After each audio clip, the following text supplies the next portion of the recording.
I recently made a TF2 video of me playing sniper, and let's say the video wasn't taken as positively as I thought it would. Looking through the comments, not only on YouTube but on Reddit, I noticed a comment which I think summarized the thoughts of most viewers and commenters. A good, hacking sniper is never fun to play against though. Despite being very short, this comment says a lot. It says that for most people, it doesn't matter if the sniper is good or hacking, because you're still dying to them. So that is what this video is for. Hopefully I can teach you how to not die as much to good snipers, and thus not get as mad. I should also say that I wrote this script before the Reddit post asking people's opinions on sniper, which makes it clear most people don't like us, so this video is long overdue. It should also be said that, despite all of what I'm about to show you, snipers can still kill you. You can do everything right and still get killed, but that's just how TF2 works. This brings us to our first point: if a sniper can see you, they can kill you, so don't let them see you. Know the map you're playing on, know where the sniper lanes are, and do everything to avoid being seen. Good snipers will know this and try to kite and juke you, cut you off wherever you are trying to flank, and this is when you have to juke them and use your team as possible bait. It's still important to avoid letting them see you so they won't know where you are flanking from. Think of the map like a MOBA. A sniper can shut down a lane, so don't go in that lane. Let's expand on this, and show some specifics. Most competitive maps are well balanced not only for sniper but for all classes. Here you can see the lanes a lot better. On PL upwards third point, we have this area on the payload bridge. This is a sneaky area and can be avoided by going in the house to the left. On CP process, the main choke point can be a sniper lane. Only the sniper's head is visible, so it provides great cover for them. You can flank them by going to the right, but as you can see, by moving up, a sniper can have access to almost all three lanes. In this case, charging the sniper from the original sniper lane is the best, since you can get far closer to them without being seen. Cases like this will take map knowledge and experience to counter.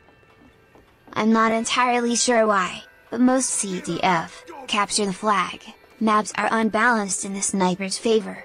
If we take the three most common CTF maps, 2 Fort, Double Cross, and Turbine, you can see that this is generally true. On these maps, there is either nowhere to hide, or limited options to run. Fighting snipers on these maps will take more skill and experience than simple flanking, since there is nowhere to flank. So let's say it's inevitable. You have to turn the corner where the sniper is watching. What do? There's something that I like to call the Cyclops Effect. This is mainly for sniper v sniper fights, so I won't really cover it here. It basically means you are almost always at a disadvantage if you peek a sniper. If you're not a sniper, never turn the corner at head level. A good sniper is going to know where head level is at and place their crosshair right where they think you will walk. Just turning the corner will mean walking right into their crosshair. You can compensate for this by jumping. But, if you only jump, your movement is going to be just as predictable as before. Instead of a straight line, your movement is going to be arced, but it's still trackable. To compensate for this, you should spam crouch while jumping. This is the thing that all snipers hate, because it really makes headshotting you that much harder. Whenever you jump, your hitbox moves fluidly. It jumps the moment you jump, and follows your model's animation. When you crouch, the same is true. The animations are fairly well attached to the model. But, there is no animation when combining crouching and jumping. It will move your model up and down instantaneously. It is very jarring and makes sniping that much more difficult, but not impossible. You only get 2 crouches per jump, so a good sniper will generally wait until you've wasted both. Even then, they can still aim for your head's general area and possibly get the shot. Simply jumping and crouching isn't enough to take them in a fight, you're going to need to juke them. The sniper rifle deals damage in chunks. This means it works in a similar way to the shotgun, scattergun, revolver, and even most projectiles. Of all of these weapons, the rifle fires the slowest, at 1.5 seconds per shot. This is huge. You should generally know this time, lean a sniper's shots, then double back when they are about to fire. Another way to do this, is jumping, as mentioned before.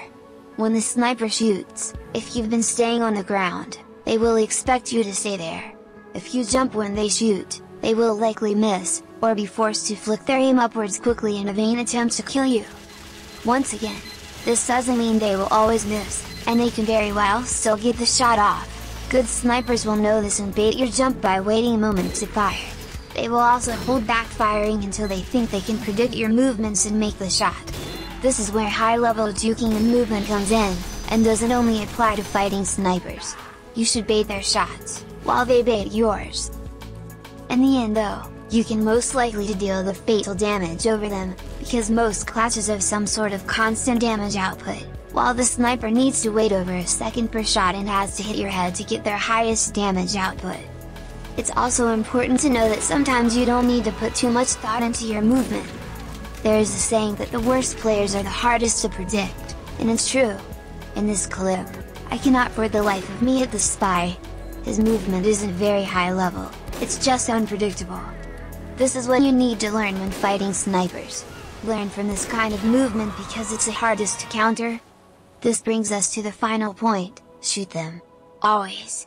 If they are on the other side of the map, still shoot them, because it will mess up their aim enough that they will likely miss their shot. You're not trying to kill them, you're trying to spam them into missing. This will likely give away your position, but if they've already got their sights on you, it doesn't matter. Do whatever you can to mess up their aim. This can mean waiting for a free-to-play heavy to walk in front of him. Sure, you just baited a teammate into dying, but now you have 1.5 seconds to get fatal damage on them, which is very possible. And even if you don't, now you should know how to deal with him now that you're in his face. Hopefully that helped a lot of people who found it hard to counter snipers.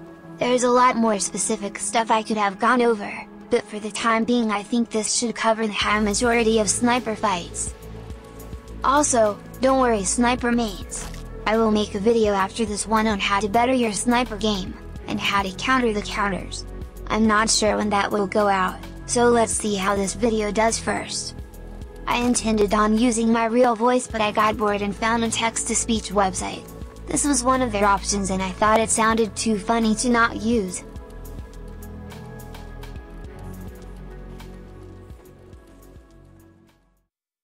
I'm 12 years old and I'm looking for my father.